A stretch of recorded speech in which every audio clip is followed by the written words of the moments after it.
research, and I think I'm just going to crack straight into it, because I've got a lot to say, and I'd rather talk about that rather than waffling on. So if I just go straight into it. Firstly, I'd like to make a few acknowledgements, because it's not just me that did this testing. It was basically undertaken on behalf of the CCBR and the Steward and Management Workshop. And there's lots of people involved with the testing. So I've put the list of the people there involved, and they come from either the church itself or for people giving me a hand and advice from Alison Hodge.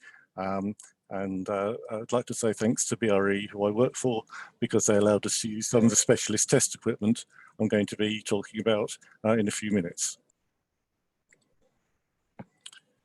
So, as an introduction, I'm asking myself the question, what is the problem being considered?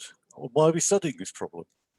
The nature of the problem, theory, static and dynamic testing at Wingrave Church, comparisons between theory and experiment, using a bell to determine the tower structural properties, and the conclusions. I'd like you to note that there are 8 different subheadings there. I'll be going through the subheadings one by one, and I'll be calling it 1 of 8, 2 of 8, 3 of 8, etc., so that you know roughly where in the presentation I am and how quickly we're going to reach the end. Bear in mind that the theory will be mathematical. I've tried to cut out the maths as much as I possibly can. So if you're a mathematician expecting lots of elliptic integrals and horrible things like that, you're in the wrong presentation. And if you're expecting no mathematics at all, you're still in the wrong presentation. So at the end of the day, I'm going to satisfy nobody. But I'm afraid some maths has to come in there to explain what I've done and why I've done it, or what we have done and what we have done it. But I'm going to cut it to a minimum, and it's you don't have to understand the mathematics to get the key messages, which I'll be repeating at the end. So as I said, it is impossible to explain everything that I want to explain without mathematics, but I'm going to try. The other thing to bear in mind is that this subject is highly technical, and there's going to be quite a few different concepts and mathematical concepts and structural concepts which you might not be familiar with. But I can't explain everything to you, but the sort of terms I'm going to use can be understood by a layperson. If you just sort of think of the words, not of the mathematics, and I'll guide you towards the end and the results. So I warned you about the 1 of 8. What is the problem that is being considered? This makes it look ridiculously simple. This has been ringing a bell in a bell tower. We want to be able to predict the amplitude of the tower response. Now, the amplitude of the tower response can be either deflections or rotations or accelerations. I'm going to focus on deflections and accelerations. But when I say tower response, it can refer to all of those different things. So, having defined the problem that I'm actually going to be considering, why are we studying that problem? And the motivation simply relates to bell handling, because bell towers, when bells are rung, they move. And the amount of movement depends on how easy it is to ring. And at the bottom here, we have a criteria by Lewis that if the bell frame moves more than 1/16 of an inch, the bells are difficult to handle. So we want to be able to try and predict that motion in some way. Because if we can predict that motion, then we can try and make changes to the bell conditions for better handling. We can move the bells up and down in the tower, we can change the orientation, we can change the rope side, and we can change the design of the bell itself. But unless we can predict that bell tower motion, everything is basically guesswork. And we're a quarter of the way through the presentation already. Something that you may notice is like, it's almost like triplets. You'll see quite a few of the things I'm talking about seem to divide themselves into 3 subsections, and this is the first one. So we need to talk about what is the nature of the problem that we're looking at. And we need to firstly be able to predict the time varying forces created when a bell is ringing. We need to be able to characteristic the dynamic structural behavior of the bell tower, and I'll be talking a lot more about that and describing what I mean by the dynamic structure of the bell tower. And then we need to be able to combine the bell-induced forces with the dynamic structural characteristics, and that combination enables you to predict the motion of the tower and hence the tower displacements. So that is what we need to be able to do.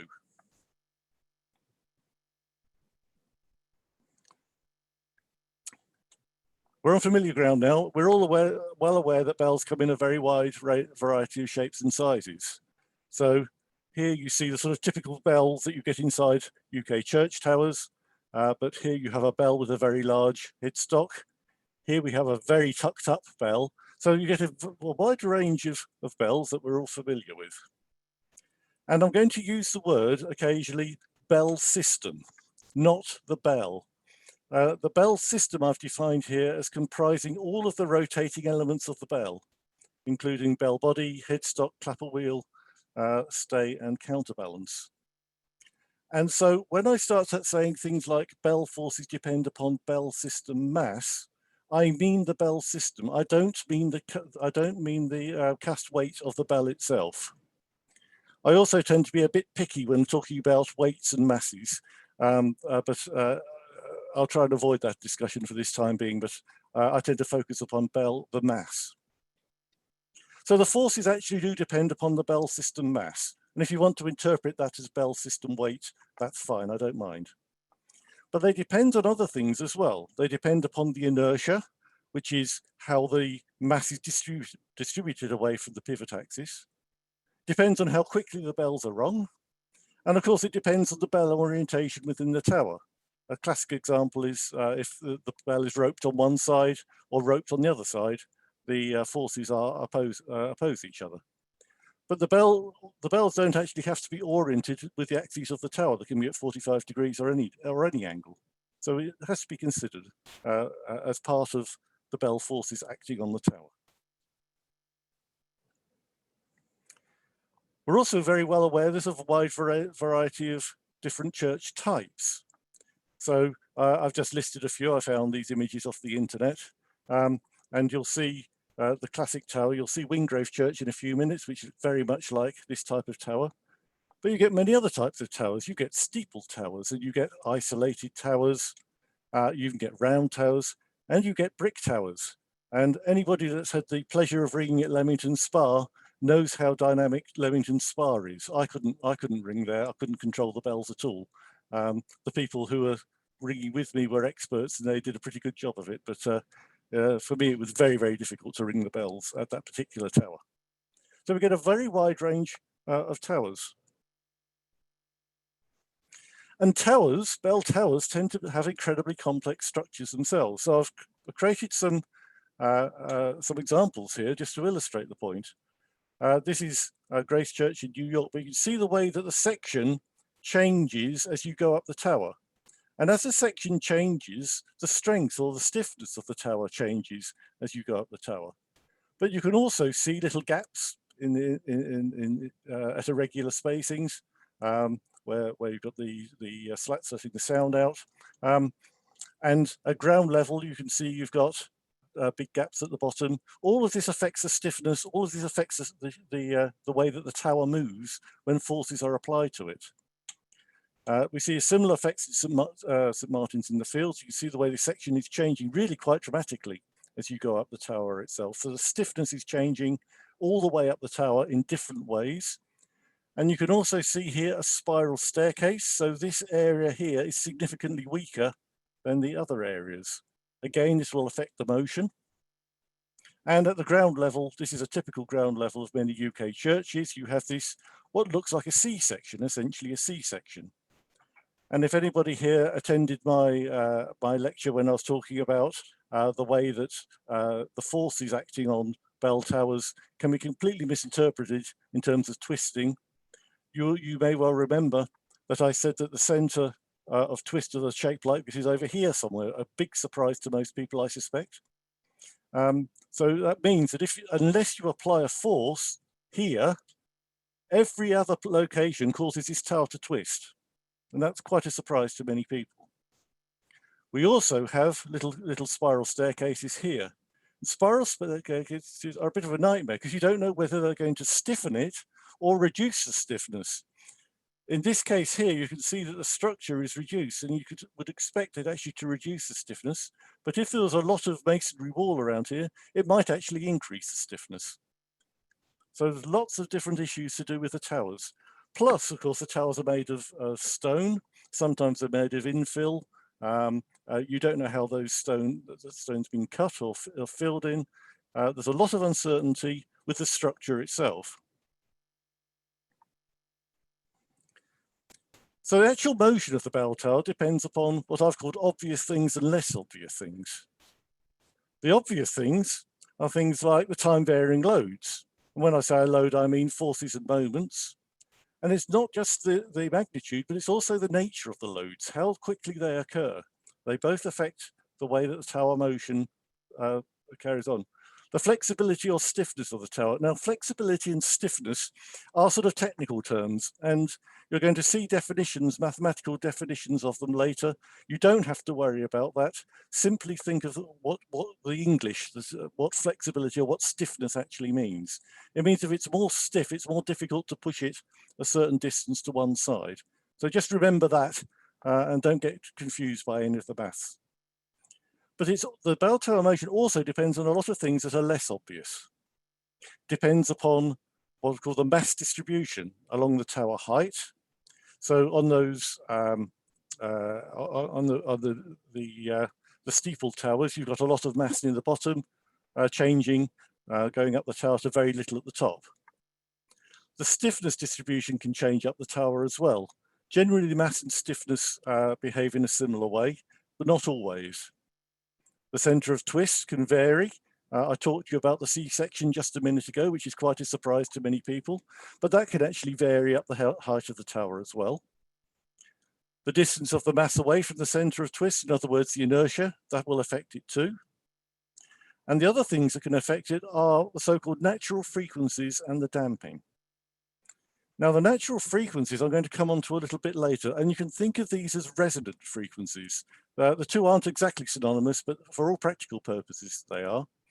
And the natural frequencies are, as I'll explain in a minute, sort of fundamental to the way the tower moves.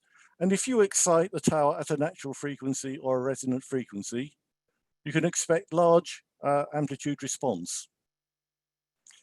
Damping is another technical term, but you can think of damping as energy loss, and it's a very good way of thinking of it.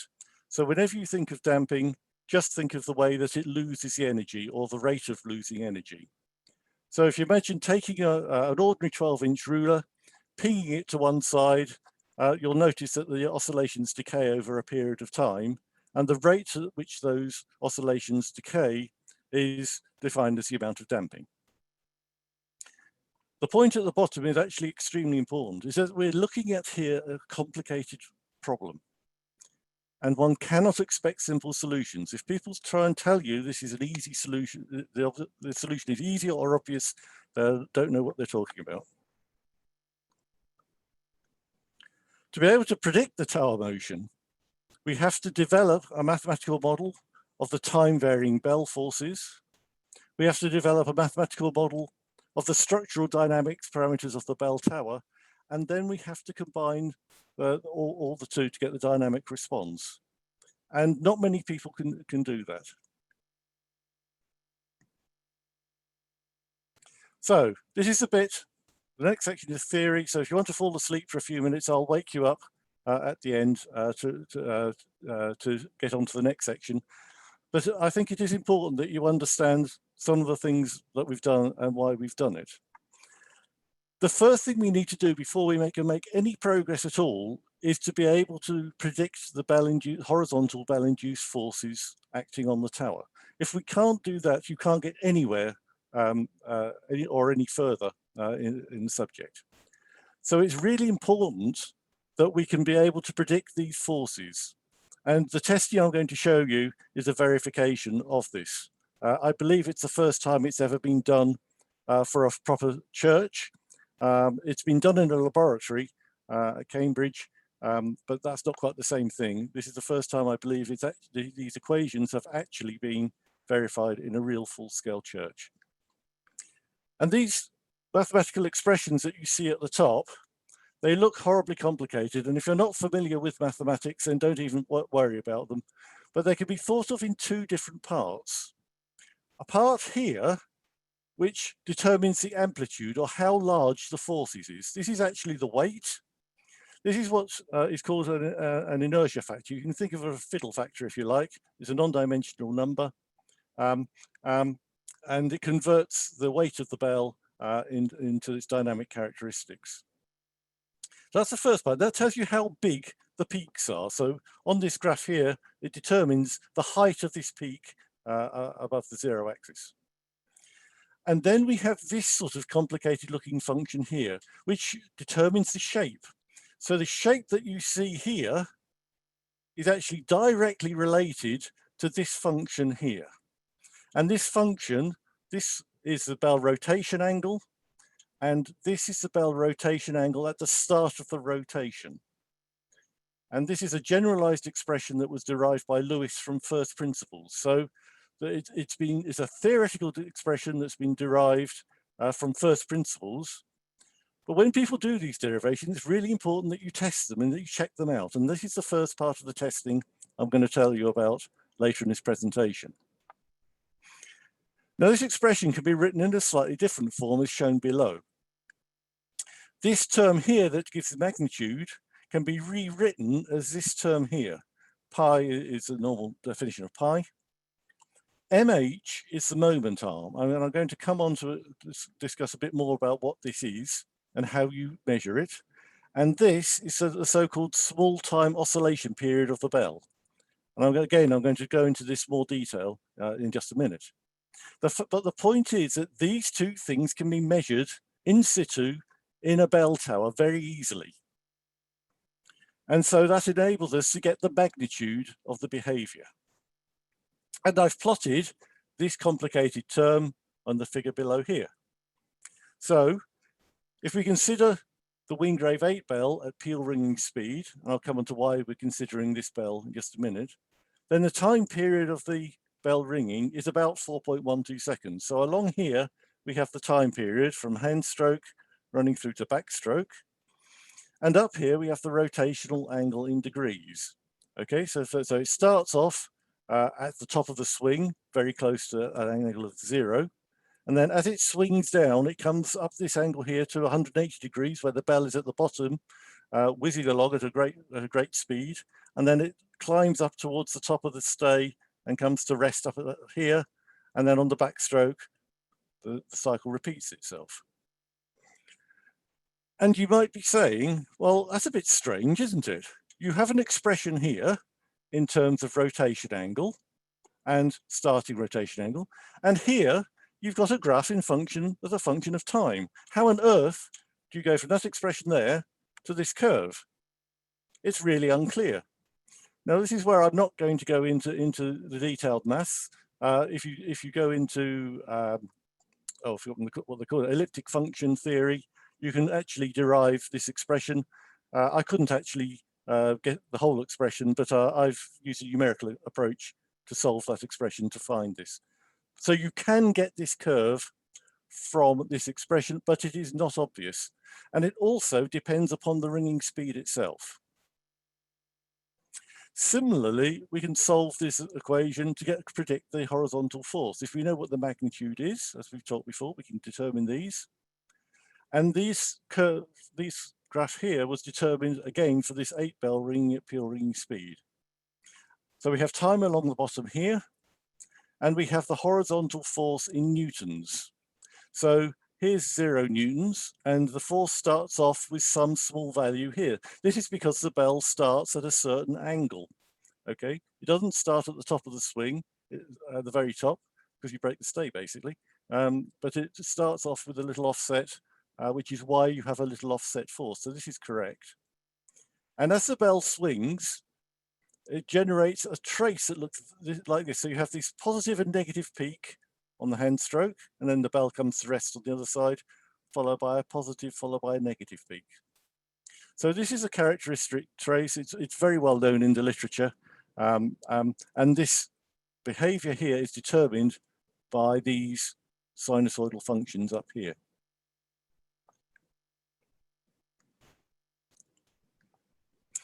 So we now need to talk again about, or think about, the dynamic structural parameters of the bell tower.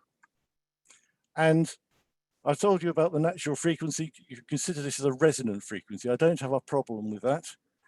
And you can interpret frequencies and time periods by the reciprocal. Some people tend to think in terms of time periods. Some people think of things in frequencies.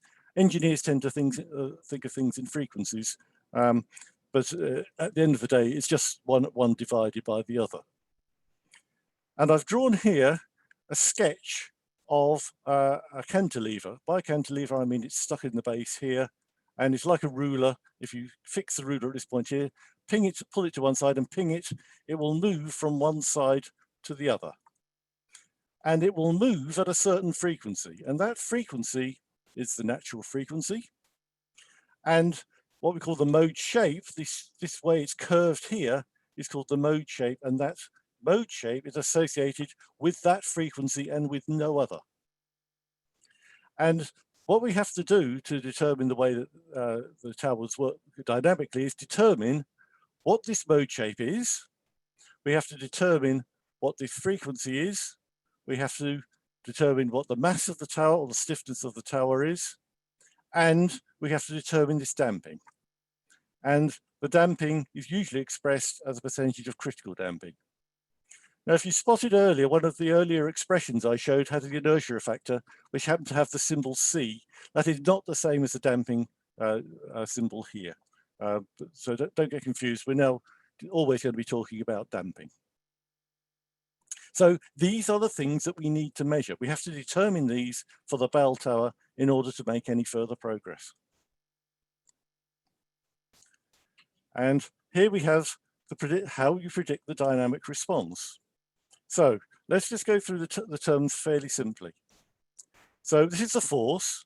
And if you remember going back to school, force equals mass times acceleration. I don't know if you remember that. Force also equals displacement times stiffness. And those are things that you may be familiar with. And what you probably are not familiar with is this term here, which is that force is proportional to the velocity times the damping. Now, most people are familiar with static loading cases. And if you have a static load case, you ignore these two terms here. You ignore them, and you simply have force equals stiffness times displacement, okay? But when you're dealing with dynamics, you have to take in all of these terms. You can't ignore them. You can't say they're negligibly small. They're not. They are all significant. And it is a flawed mistake to think that you could ignore these in any subsequent analysis. You may or may not be aware that velocity is rate of change of displacement and acceleration is rate of change of velocity. And what this expression here means, this is a very well-known fundamental expression, but it means that if we know this term, this term, this term, and this term, we can actually solve this equation to find the time-varying displacement. That is what we're trying to do at the end of the day.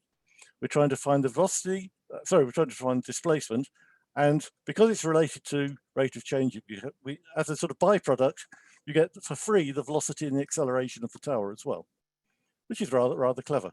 Now, I'm not going to go into details of how I solved it. It is quite complicated, but I can certainly talk to people if they're interested in the way that I can solve that equation. Big sigh of relief, everybody. You can all wake up now. Theory has finished. Okay, so my purpose is to solve that equation and to determine the inputs that go into that equation. The picture in front of you now is Wingrave Church. It's on a nice sunny day, which is nice. And this is the north elevation of the church, which if you look at this compass, you're actually looking from the top here in this direction towards here. A bit misleading, but basically this photograph was given to me and wasn't copyright. Now I want to draw, this is a plan of the belfry at Wingrave, and this is the door to the belfry. You'll be seeing this in just a second, or in particular where I'm putting the little laser pointer here as a point of interest. And you'll see looking across, the bell that we're interested in is bell 8, the tenor bell. Some information here is actually about 742 kilograms, has an external diameter of just over a meter. The reason for talking about bell 8 is I'm going to show you later that this tower moves mainly in the north-south direction when it's excited at its resonant frequency. Okay, so we need to excite the tower at its resonant frequency to find the mode shape, as I'll explain in just a minute. But it's this bell here, and that is the reason that we chose to look at this bell. We also did additional work on using a different bell as well, but I won't discuss that at this point.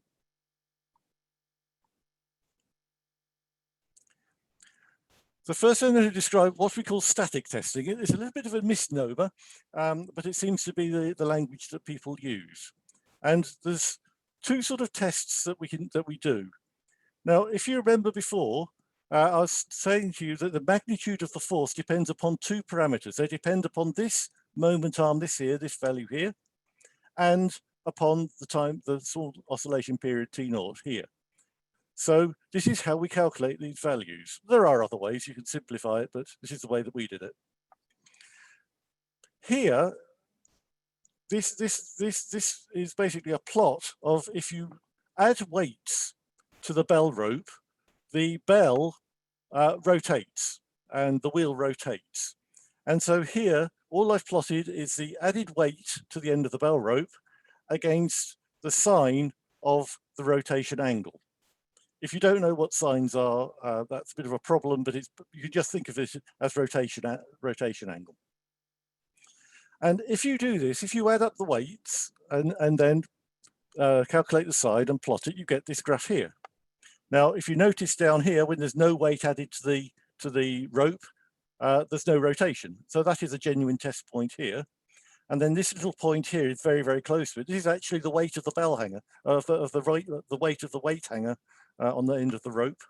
And then we've added weights this way up to the top, and then we've unloaded it, and then we've loaded it, and then we've unloaded it. And I think you'd all agree that that is pretty linear. It's extraordinarily linear. And these points don't enclose an area, so it means there's no hysteresis, and that basically means there's no losses, or the losses are insignificant in the bearings or anything like that. So that is rather useful. And the mathematics show that if you calculate the slope of this line and then multiply that by the radius of the bell wheel itself, you get this number called the moment arm, and it has a value for the Wingrave 8 bell of 290 kilogram meters. This value is different for all the 8 bells in the tower, of course.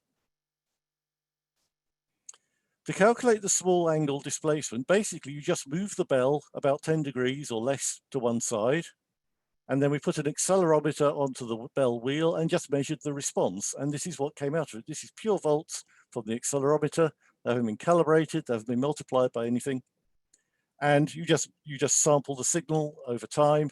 And this is the result that we had for this particular bell. And you can see that the trace is very, very similar to a sine wave. It's almost exactly sinusoidal, which is what happens for very low angles of rotation. And there's some interesting things that you can see. Can you see this little area around here? A little bit of noise, if you like. My guess is that's the bearings of the bell. But you notice that as the bell decays, you can see that it decays very, very slowly. And if you can actually determine what the decay is, but it is very, very slow. And that amount of decay is actually the damping in the bearings. And we calculated that, but it's not relevant for this this presentation. But the important thing is to actually be able to calculate this time period. So if you calculate the time period between the two peaks, you should see it's about 2 seconds. And between the two troughs, it's about 2 seconds. And so for all these oscillations, if you calculate all of those peaks and all of those troughs and take the average, we came to a value of 1.91 seconds. Now, I'm laboring the point a little bit, but one of the reasons that it's very important that you do this carefully is if you go back to the mathematical expression I showed earlier, you'll notice that the amplitude of the force is proportional to 1 over T0 squared. It's over the square of this. So any errors in this have a very large effect upon the forces. So it is really important that you get this value correct if you do this testing. So this is what we call the static testing. And now I want to describe what's generally called dynamic testing. This is a view actually from the doorway I showed you before, and this is the 7 bell, and this is the 8 bell that we're really interested in, and the forces produced by that 8 bell. And we use a device that we call the BRE grandstand shaker. This device has been used to shake many of the grandstands that are presently in the UK. It doesn't look much, it looks like a large suitcase. You can get some idea of the size of it by the lump hammer here and the plug, so it's not huge, but it packs quite a wallop. It consists of 2 counter-rotating weights, the angle of which can vary. So when these 2 counter-rotating weights are together, it generates a force in this direction here. It's got a stepper motor on it, so we can control the frequency or the rotation rate of these weights very accurately. We know what the weights are, and that means that we know what the forces are that this device will put into the tower. And we can change the orientation of those forces, and we did, and I'll show you the results of that in just a minute. So we have this device, we call it the grandstand shaker, and we bolt it very firmly to whatever we want to test. And I'll check in many buildings with this device. And so we mount it on the floor, and then this is bolted. It's got coach bolts that have been bolted into the bell frame. And I've just realised I'm going to have to speed up quite a lot. So basically, these are the accelerometers that we use. You can see 2 accelerometers. They're both set at right angles, and these are mounted on the roof of the tower at this point. Most of the test results you're going to see are simply measured within the belfry. And you'll notice that the bell is hanging down here. We'd never ever test with this with the bells hanging up. So when we did this testing, we came out with a bit of a surprise. One of the things about dynamics is that you can never take too much data, and occasionally it does throw out surprises. And when we did this, we had 4 accelerometers, two mounted at right angles, and these are the amplitudes of the responses that we get. And all these 4 amplitudes were all measured simultaneously. And so basically, when this is moving, this tower area here is actually moving in this sort of direction here, in the northwest direction, and similarly there. And when it moves in this direction, it also moves in the direction up here. So that's very important that what you're looking at here are simultaneous amounts of motion. Here is the turret staircase, and the shaker was located down here that you just saw in the photograph. And this was a real surprise when we did this, because I'm used to testing buildings with nice big solid floors. And if you do that, you basically only need 3 accelerometers to determine the motion and the rotation. So I thought taking 4 was a bit excessive, but we did anyway. But the results of this testing, these results are very difficult to explain in terms of just rotation and displacement. And it turns out that the only explanation for these results is that the tower is shifting. It's behaving like a tube that squashes. And I've done a sketch here, so the motion that you actually see, which corresponds with these arrows, consists of a large translation, this is in the north-south direction, a smaller translation in the east-west direction, and this shearing effect here. This was a real surprise to us. We didn't expect this, and if we were doing the testing again, I'd have actually used 8 accelerometers, not 4. This is simply the output from an accelerometer that's mounted in the belfry, and this was excited with the wind blowing the tower. So we have frequency along the bottom here against, you just think of this as spectrum, don't worry about the units or anything here. It's the shape that's the important thing. And with the wind blowing, you can see that the tower is excited at this resonant frequency here of about 3 Hertz. But I also want to draw your attention to these little spikes up here, which we don't know what they actually are. This is one of the problems with dynamics. You get all this extra information, you don't truly know what you're looking at. And you're going to see in a minute that we're going to filter this thing. We're going to cut out all this stuff here.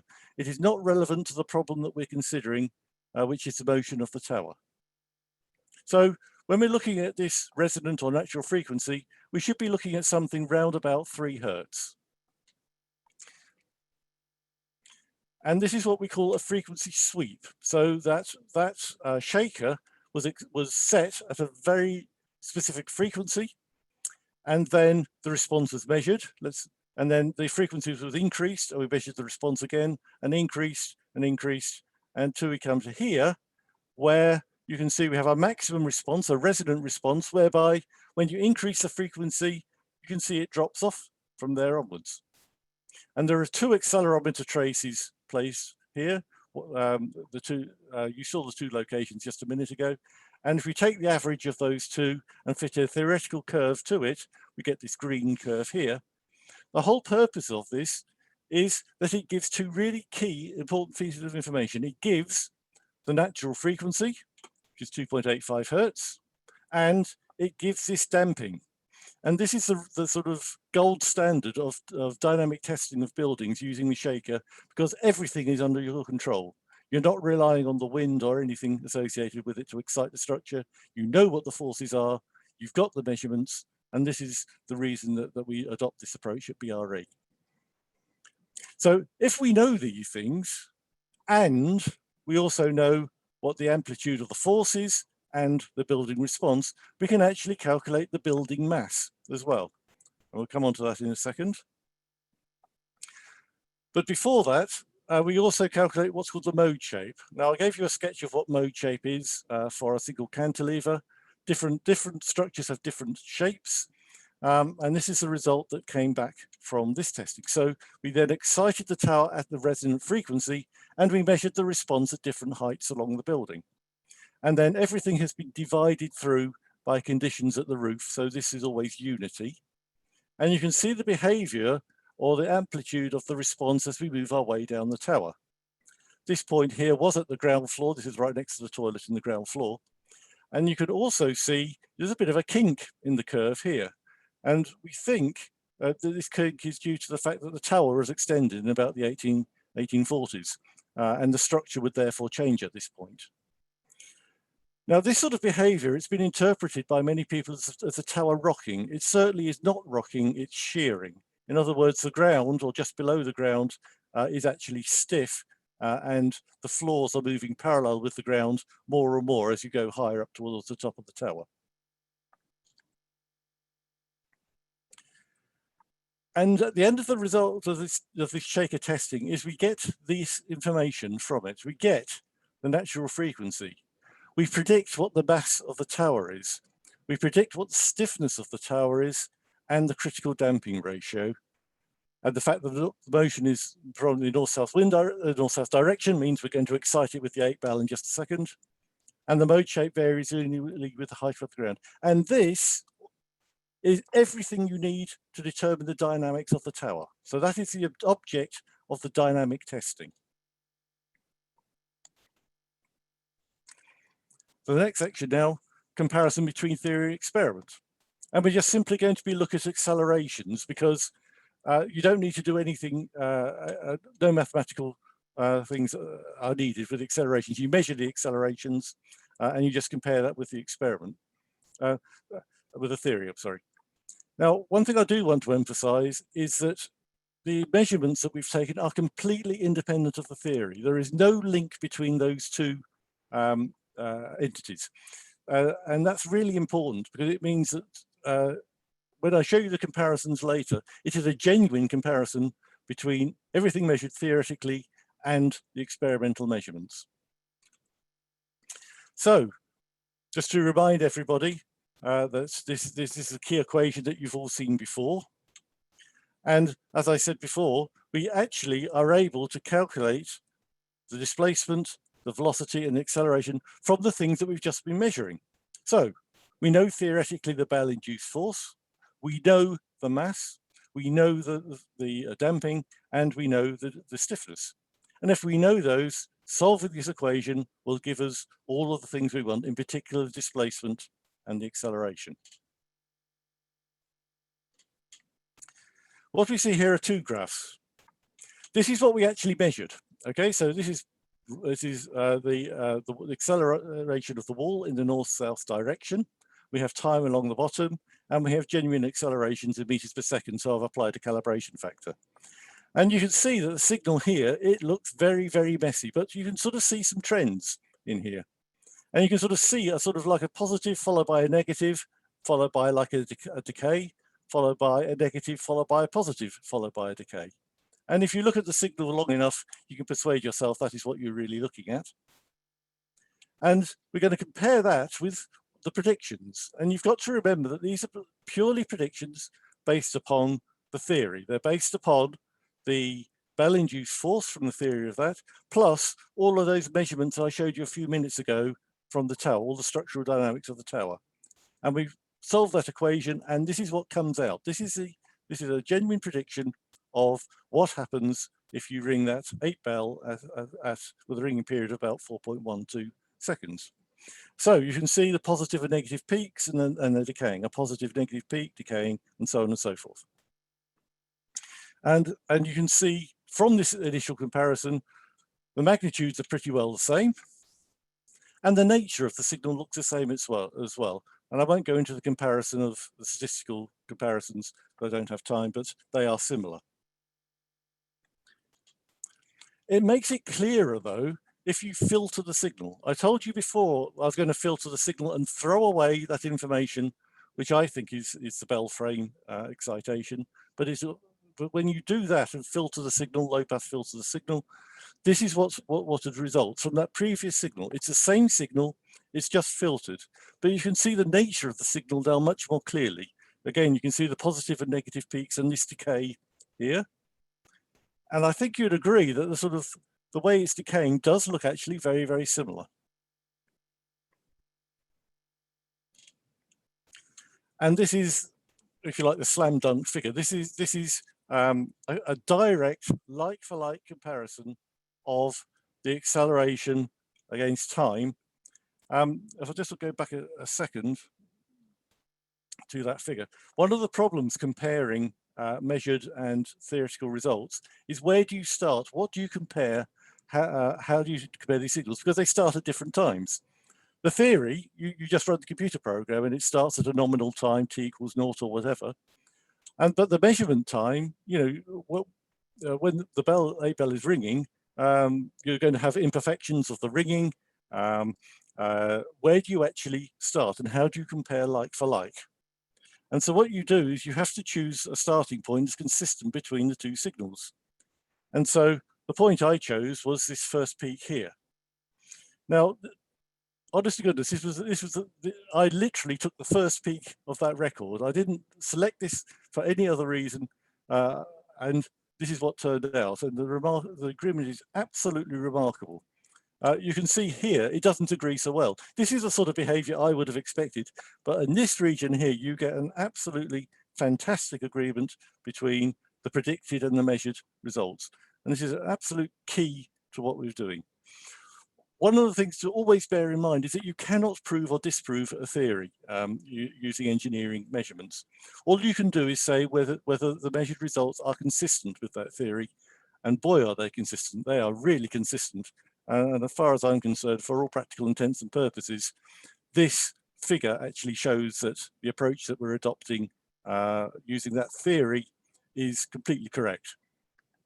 And that is probably the most key finding of this entire presentation, that the theory of the Bell-induced forces looks as though it's absolutely spot on. So having got to that stage, and we now have a tie-up, we're now confident of our Bell-induced force. We know that those equations look sensible. But the next question is, could we use a bell to actually substitute for the shaker? And to cut quite a long story short, the answer is absolutely that you can. So I think I'm just going to skip through to the key comparisons. Let's just skip that, but there's some very interesting methodologies that you have to use to be able to convert the measurements with all that noise into it, into a direct comparison with the theory. But I'm going to skip that because it's, I think, the important message needs to be brought out here. basically, if we go through all the process, the way to be able to calculate what the tower mass is what's called trial and error. You basically guess what that mass is and see how similar the displacement is to that trace I showed you a few minutes ago. The mathematical model I use, it's basically a chi-squared difference I used, and minimizing that gave me the result down here. So using this method and this solution of this equation, we get a predicted mass compared with the shaker mass, and I did not fiddle it, I got 2% difference. It's unbelievable. And this is where I really wanted to get to. So the shaker testing results I showed you, this, if you like, I told you before, was what we called the gold standard. So the shaker testing gave 2.85 hertz as a natural frequency, the critical damping ratio 3.7%, and the predicted mass. The bell testing, very close. Critical damping ratio, this is very, very good indeed. Damping is notoriously difficult to predict. And the mass I said is 2% difference. You have got a very, very good correspondence between the two. And the conclusion that I've come to is that you can use bells to determine the dynamic response of the church tower. So this conclusion here means that you do not need to use the specialist shaker equipment, that you can use bells to determine the dynamic response of any church tower. So that is really the key message I wanted to get across today. But this is the first part of the information that there is very good agreement between the predicted tower response and measured response. As I said, I think this is the first time this has actually been done for real in a real church, and that the accelerations can be used to predict the dynamic structural properties, and that you do not need specialist test equipment. That's it. Thank you for your attention. Gordon, thank you very much. Thank you very much for that. Just to remind people that Gordon is happy to take some questions. So if you do have any questions, either type them furiously into the chat box, or unmute yourself, or raise your hand, and I'll keep an eye and try and coordinate things as we go. Gordon, whilst you were talking, quite a few questions. Sorry, not questions. Quite a few people sort of comment about particular towers, and I'll just mention them whilst they're here. Not to put you on your toes, so I'm not expecting necessarily answers, but whether you have any experience of them, I guess. I thought it'd be quite interesting. So St Margaret's Leicester was sort of raised as having huge town movement. No. That's right. Brails. I haven't actually tested there. I've read quite a lot about Brails with Harry Windsor's reports and things, so I'm very familiar with that tower and the fact that that certainly did exhibit dynamic motion, but I've not actually rung there myself. Yeah. Potton in Bedfordshire. Potton, was that one of the pictures I showed? Quite possibly, yes. I think it's a circular tower. Yes, no. So the question is that Potton's? Yeah. So no. Really, the only dynamic tower I've really rung is Leamington and Castle Bromwich. Yeah, and then we had a question online, actually. I don't think the person is here tonight who posed it, but it was about Castle Bromwich and whether, again, I don't know what your experience with Castle Bromwich have been, but whether you had any experience of the situation at Castle Bromwich. Yeah, the answer to that is yes. I was invited to go up and have a look at that, and it's quite interesting because again, it is very difficult to ring the bells there. There's the people there are used to their tower. That's all I can say. They were able to cope pretty well with what was going on, and it was very, very difficult. The bells were just literally, they would hang up on you completely unpredictably, and then suddenly drop on you when you thought you had the bell at its stopping point. It would just fall quite dramatically. The other thing was I was trying to work out how it was actually moving while I was there. So I was leaving the people to ring, where I was just sort of touching all the various surfaces and seeing if I could determine whether it was a twisting motion or whether it was a side-to-side motion. And I came to the conclusion I hadn't a clue. I had no idea what was going on. It was extraordinarily violent. It was apparently at random, and it would just come and go in a flash. So I have rung there, or tried to ring there, And it wasn't a nice experience, is the truth of it. You know, well, I found it very difficult to ring. And I'm sure the people were ringing so well simply because they're used to it and were anticipating some of the movement. I believe, in fact, when I was there, they don't actually ring certain methods because it's so bad. So they gave me some gentle methods to ring. An interesting case study, perhaps for future investigations, if time allows. Well, I put forward a proposal to do just that. Okay, super. Thank you. Quite a few questions have come in, I think, in the chat box. Jean Willis, you've unmuted yourself. Do you want to? I was just going to comment, as a ringer at Castle Bromwich, we would very much like to see you come along, Gordon, but I gather that funding I did at the moment. But we would certainly welcome you, because having gone through the trauma of quite a major restoration, we are now disappointed that we've still got a lot of tower movement and the bells are as hard to ring as they ever have been. Well, probably an exaggeration. Yes, I did come up. I did come up and visit you about, I think about 6 months ago now, and I did ring the bells there, and I've also been talking a lot to tailors about the issues, and had a meeting at Taylor's to discuss my findings about when I was there and my thoughts about this whole issue. Well, one thing I can't emphasize too strongly is that to find out what's going on with these towers, you have to understand the dynamic structural behavior of the tower. And I showed you 2 ways of doing that today. Firstly, using the shaker testing. And when I went to Taylor's and was discussing it, sorry, when I went to Taylor's, I went to Castle Bromwich. At that time, the only methodology that I was happy with was with the shaker testing. But things have now changed because of the more recent analysis and work that I've been doing on this project. I've now come to the conclusions that the bells themselves can be used to excite the tower. That's a major step forward for the bell ringing community, because it means I don't have to lug up all the equipment or borrow it from BRE.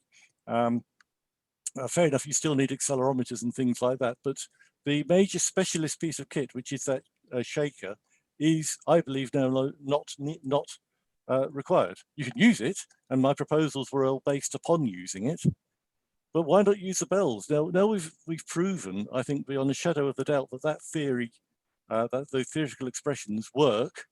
Then use the bells. They're there, and you know, why not? The reason for presenting this information to you all is I want to get that message out to you loud and clear. That you know, there's tie up between the theory and experiment, and the bells seem to be as good as the shaker at predicting the dynamic response of the tower. Super. Thanks ever so much, Gordon. Thank you, Jean. David asked, and again, another tower. Actually, I have rung here and know how challenging they are. I've heard that engineering students at Imperial College used to carry out measurements of the movement of the isolated tower there while the bells were being rung. Are you aware of any work at Imperial? I'm not aware of the work that's done there. I'm very familiar with the problems at Imperial because the tower captain, Alan Frost, has told me about it on numerous occasions. And yes, he says it really is difficult and well known for ringing. And what you found was, well, I've looked at this quite a long time now. What you find in the literature, you'll find lots and lots of information in there about people that have rung in a tower and taken some dynamic measurements using accelerometers or mobile phones, or whatever. But there's quite a lot of stuff in there. And that's easy to do. It's very easy to ring a bell and measure something. But the question is, what does it mean and how useful it is? And it's not, you know, what I've come to this problem in a slightly different way. I'm saying what we need to be able to do is to predict what that response is. You know, it's not really particularly helpful just to say we rang a bell and we measured the acceleration. You want to say, I rang a bell with this characteristics in this church, and this gave a response, and this is what we measured. And so we've gone about this in a much more scientific, rigorous way than many of the papers. Indeed, many things I've seen in the literature have just literally taken measurements. You know, so sometimes they've shaken a tower, and sometimes they've measured something with the wind exciting a tower, nothing wrong with that. But they're not getting to the nub of the problem, which is the ability to be able to predict what those forces are and be confident of those predictions. And now we are. Super. I noticed Alan Frost is in the meeting tonight. You mentioned Hooray. Hello, Alan.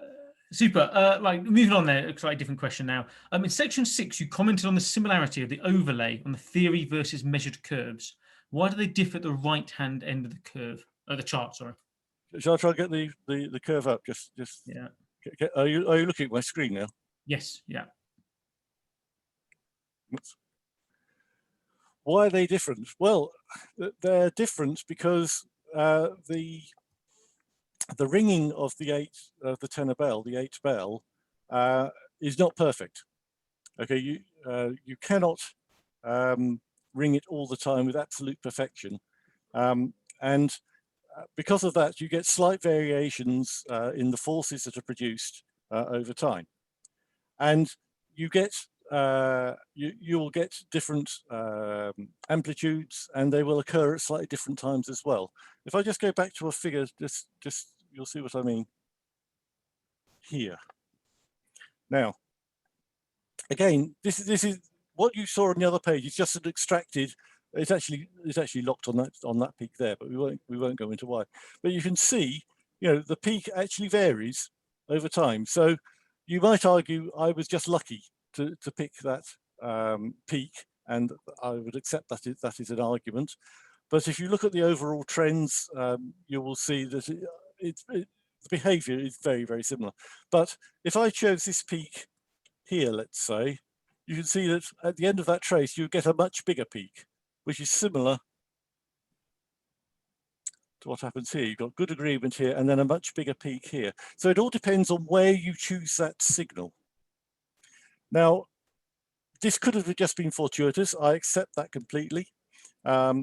I didn't actually go into too much detail about the way this is decaying here, but the way this is decaying here is actually very important because that actually gives the damping, and you saw how good the damping was. And we didn't just choose this part of the curve here to do those calculations. We chose the whole of the 1 minute record. And you do get variations where sometimes it doesn't agree so well, and sometimes it is absolutely excellent agreement. I mean, I'm just amazed it's this good. I would be happy if it did this. So you do get these times when it will agree perfectly. You'll get times when it doesn't agree so well here, and you'll get times when the peak goes underneath it as well. But at the end of the day, there are some statistics that I've also done that I haven't presented at this talk, which actually it's a different way of looking at it. I mean, here I've presented everything in what we call the time domain, just to be clear. One of the real problems of that is that you do have to make a decision about where the signal starts. If you look at things in the frequency domain, if you remember the spectrum I showed you a while ago, if I just go back and show you what the spectrum is, just so you're not in that spectrum there, it doesn't matter what time you start at, you still get the same result. And so I have taken these signals. I've taken these signals and I've actually converted those into the frequency domain, and then it doesn't matter where you start, and you actually get excellent agreement there. So this is more trying to present a picture to a lay audience that shows that you do get a good agreement, but this is a simplified message from a much bigger message that they do agree, and they do agree. Super. Thanks, Gordon. There's quite a few questions in the chat box. I'm going to try and run through and get through as many as we can in the next sort of 5 or 6 minutes or so. Yeah. So the question is, to what extent do you think the correlation between the Bell method and shaker test be affected by the rigidity of the frame? So Wingrave, for example, is a sort of 1900-ish oak frame. Do you think that impacts on? Yes, that's a very interesting one, because well, what we did was, as you saw, we bolted the shaker to the frame, which is embedded in the wall of the tower.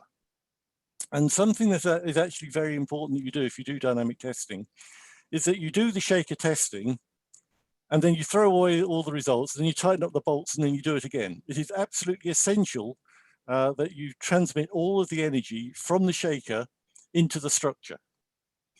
And so we do have the frame, if you like, that's an interface between the tower and the shaker. But there's nothing we can do about that. As far as we can tell, at that point, there doesn't appear to be any movement of the frame. Now, we did some other testing to have a look at the effect of the frame itself. And we put some accelerometers on the frame. And I haven't presented the results in this talk because there's a lot of information there. And there we actually looked at the correlation, or we call it coherence, which is basically correlation between the frequency domain. And we looked at the coherence between the frame itself and the wall. And we found on one part that the frame seemed to move quite a long way away from the wall. It was surprising. We couldn't really take any further. As I said before, one of the frustrating things about dynamics is you never take enough results, and there's always questions that come out at the end of it. And so the ringing of the bell will affect the frame. The frame will move a slight amount, and we have noticed that the frame does move within the tower. Okay, and I have data that can show what that motion is and how much and how it is. It is an absolute nightmare, and I have looked at this to try and develop a mathematical model of a bell within a frame which has its own natural frequencies and the tower itself. It can be done. It generates the most horrendous mathematics. But at the end of the day, I don't think it really matters. And the reason I say I don't think it really matters is that the natural frequency of the frame, I think, are those two peaks that I showed you before. I can't prove it. It would take a lot of work to do. So I think, and the evidence suggests at the minute, that these peaks are natural frequencies of the bell frame itself. And you can see that they are a very long way away from the resonant frequency of the tower, and indeed the ringing frequency of the bell. The ringing frequency of the bell, as you know, the time period was 4.12. So 1 over 4.12 is 0.25 of a hertz. So here's 0.1, here's 0.1, here's 0.25. It's down here. So you're not excited, although the frame will be excited. Everything is excited by everything. That's the fact. This is the thing that we're interested in, and not what's happening up here. So I really don't think that the natural frequency of the frame or the effect of the frame is significant in this case. But proving or disproving that would be an absolute, it'd be a PhD or more probably to do that. But it is an interesting point about what level of complexity, what are you trying to model, and what level of complexity. Because sorry, Gordon. Yes, I was just going to say, one of the things we are doing with this approach is we are simplifying this tower as what we call a 1 degree free of motion system. So if I just find the diagram there. Okay, so we have a mass with a stiffness, a dash spot or a damping, and the forces applied to it. This is called a 1 degree free of freedom system because it moves in one direction.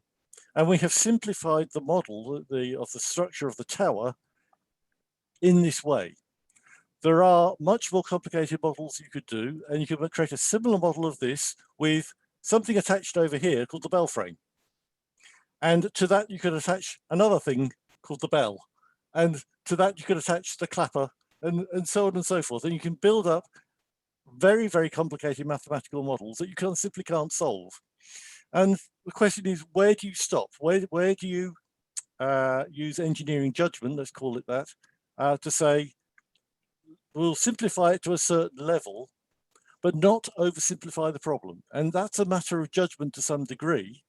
But what we have shown is, I think, for this testing, is that simplification and this model for this particular tower and for this mode of excitation is completely legitimate. So yes, there are further things that you could do and further levels of complexity. And you could certainly do that and then show that by reducing that complexity to this, you get the same result. But that's a big exercise. And I think the work we've done here would say that exercise is actually unjustified. Yeah. And this might be the same answer, actually. There's to this question. There's a follow-up question to that. Does it depend on how consistently the ringer is ringing? Are you ringing up to the back or down to lead in plain hunt, sort of slower, quicker? Does it sort of depend on the consistency of the ringer? Well, the testing that we did for this experiment, for the results I've shown you, were controlled by means of a metronome. I can see Alan there, who actually did this testing. So Alan, we had a metronome in the ringing chamber, and Alan was instructed to ring as best as he could on the metronome beat. And so that fixed, as well as we possibly could, the ringing frequency. But there's still natural variation. You cannot ring a bell perfectly all the time. So it will vary very slightly from hand stroke to backstroke, and then from the next hand stroke to backstroke. And so, but that's real, okay? That's a real effect of the fact that we are not machines, that we do have natural variation, and we do react to the way the bell reacts as well. Now, when it comes to different methods and ringing at different speeds, the metronome was actually set at a ringing speed that was a peal that was rung at Wingrave. You can ring at all sorts of different speeds. With the wonderful hindsight, I'd have liked to have rung at the natural frequency or a multiple of the natural frequency of the tower. But we didn't think about that at the time. So that's something that would have been of great interest. But then when it comes to different methods, there's actually a different situation entirely here. Here we're simplifying the problem to a system at its bare minimum. So we're using one single bell to excite the tower and using the theory of the forces generated by that one single bell. And that was primarily simply to prove the theory. If you'd rung 8 bells, you'd had a really complicated system, and you'd be wondering, am I really testing this theory, or is it an interaction between the bells? And you create a whole series of other problems. But I have actually extended this theory. Now that we know what the theory is, I've actually written computer programs that will predict bell tower motion for anything up to 15 bells, and get all the time varying signals and the accelerations. And I used that program to predict some of the results that I presented this evening, only ringing 1 bell, but I have extended it to as many bells as you like. And I've also done it so you can ring different methods. So I'm just playing around at the minute, sort of seeing what the effect of ringing the 8 bells at Wingrave are with Bob doubles and Bob minor and Bob major. And the amplitudes of the response do differ for the different methods, or the worst case response does differ. And I'm sort of toying at the minute with the thought that perhaps that's not the only or most important thing. And I'm sort of toying around in my brain at the minute thinking perhaps there's like a suddenness factor, because I sort of get the feeling that if you have a sudden increase from little tower motion to a huge amount of tower motion, that might actually be the thing that's triggering the problems when people are ringing. Again, it wants quantifying. I'm not a great fan of Lewis's displacement criteria. I think that was developed simply because it was the only information that was available at that time. But it doesn't make sense to me that's what's controlling ringing ability. To me, it seems, first of all, it should be acceleration to start with, not displacement, because force equals mass times acceleration. But I think that this concept of the suddenness is something that is the thing that's really throwing people. So there's loads more research to do here. This is not stopping by any means. And whilst we're on that idea about research, Richard asks, have you written this up so we can use the methodology? So is it written down, or do you intend? Is it written down? The derivation of the theory is given by Lewis, and I can thoroughly recommend, if anybody's into applied maths, that they read it. He's really, really good. There's a couple of things that I thought could be clarified, and I've made those comments to the CCBR. But the theory is well, it is now well established. But it just wanted extending one tiny little bit, which is the expressions that you've got. Has this been published? The answer is no. And the CCBR and myself are really quite struggling to find an outlet as to how this information might be published. I haven't gone into it this evening, but I've basically prepared a series of monographs, which are quite hefty documents, each one 40 to 50 pages long. They're full of maths and complications and things, because I felt somewhere that this information ought to be published, but we're not quite sure where to publish it, how to ensure that if we publish it, the people then couldn't, there's copyright issues and things like that, which I'm hoping that Alison is thinking about. But we have not published this yet, and we would like to publish it, but it's hard to find where to publish it.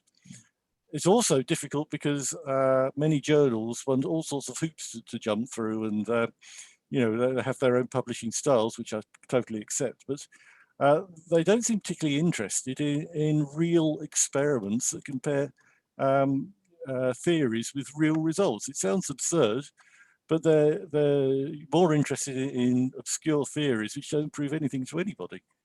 So finding a journal that will accept this work as being important is very difficult. And it might be that the CCBR decide to publish maybe a little pamphlet or document, or indeed put together these slides in a little document or something like that. But I think it should be published. I think the theory needs to be well known and used, because there are many variants of the expressions that I've presented in this.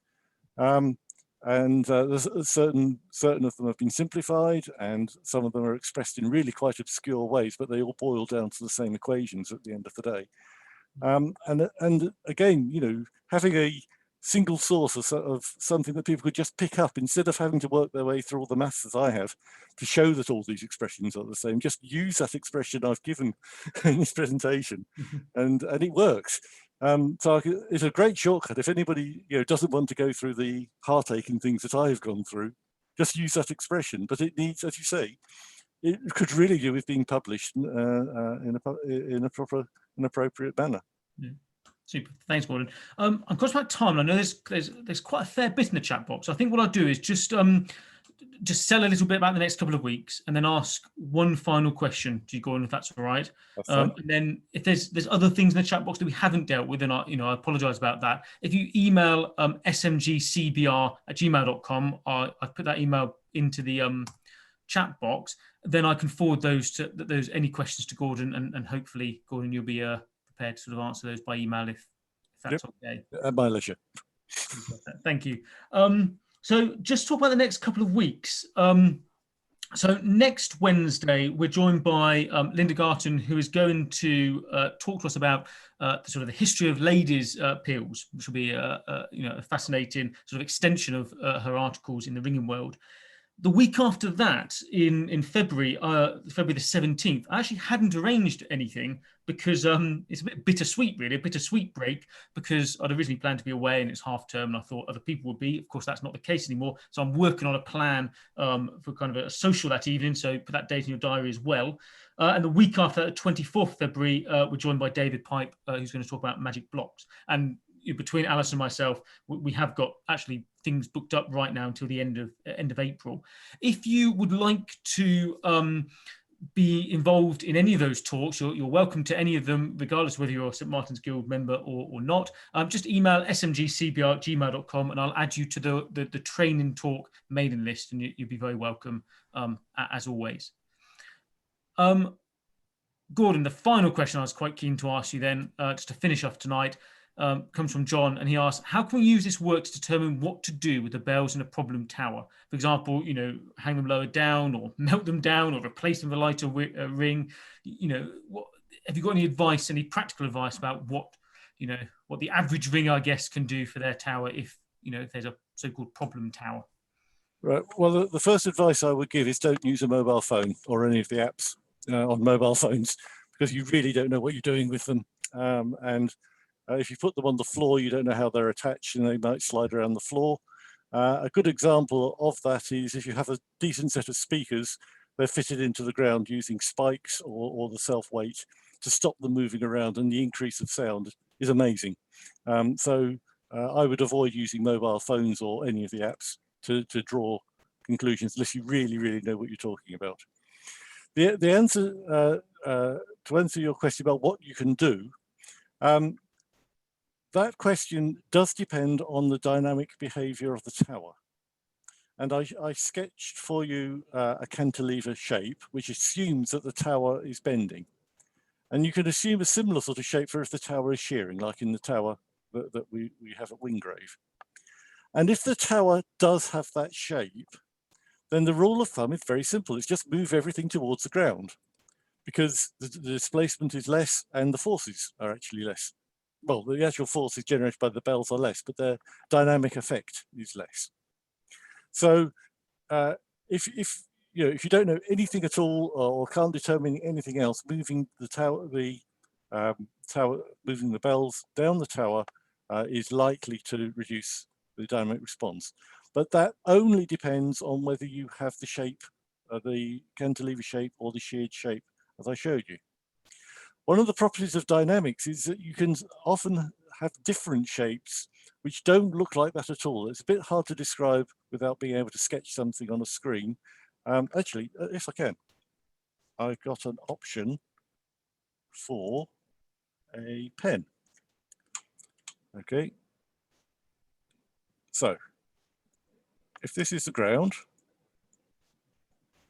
and this is the undisturbed shape, the shape I showed you was for a cantilever. And sketch behaves something like that. And if this was Wingrave or a sheared section, it would be straight, like that. But some modes, particularly at higher frequencies, don't have this shape at all. They can have a shape that looks something like that. And in this case, if your bells are at this location here, let me just get rid of the pen.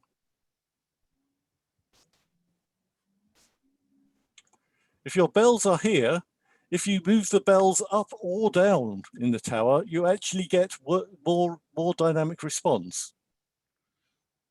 If your bells are here and you move down, then you get less response. And if you move them up, you get less response. And here, if you move them down, you get less response until you come here, and then you're getting worse response. Does that all make sense to you? So what I'm saying is that if you have a mode shape that behaves like this, you can get very different behaviors by just moving the bells down the tower if you're unlucky. So it's not straightforward. And this emphasizes the point I made before, that to be able to be confident of making a change, you need to understand the dynamic behavior of the church tower, of the bell tower. You know, it's fundamental. And if you don't understand that or don't take the measurements to be able to determine that, you are guessing, and you may be right with your guessing, and most of the times you probably will be right, but occasionally you will be wrong. This is one of the illustrations that can have of how you can get it wrong. Super. Thank you for that, Gordon. In the chat box, a fair number of people have sort of started to quite rightly to thank you for tonight. And I just wanted to read David Baverstock's comment. He says, "Thank you, Gordon. I thought this stuff was mostly mystery until this evening." I think that sort of sums up kind of what I want to say to you, really. You know, I think tonight's been fascinating. I think you've clearly applied sort of lots of theoretical models into practice and what that means in reality for us. And you know, to many of us, or if not all of us, you know, it really does seem like a mystery. But you really brought tonight. You've helped to lift that mystery. So thank you very much for all of the work you've put into preparing for tonight and to come along and presenting. You know, on behalf of the St. Martin's Guild, Central Council, and myself, you know, I really appreciate it. And I thank you also to Alison Hodge, because again, she organised tonight and really sort of put you in touch with me and really coordinated this evening, along with the series of talks to Central Council. So. Yeah, and Derek just says there in the chat box, please, Gordon, please have a look at the chat box if you get a chance. He says, very interested, not entirely expected responses. So thank you. And I think that probably sums up quite nicely my thanks to you. Right. Well, thanks, everybody. Super. So I wish everyone well, and hopefully see people in sort of future weeks, say for next week, Linda Garton's talk. Thank you, everyone. Bye. What happened? Thank you. Thank you. Bye-bye. Bye-bye. Bye.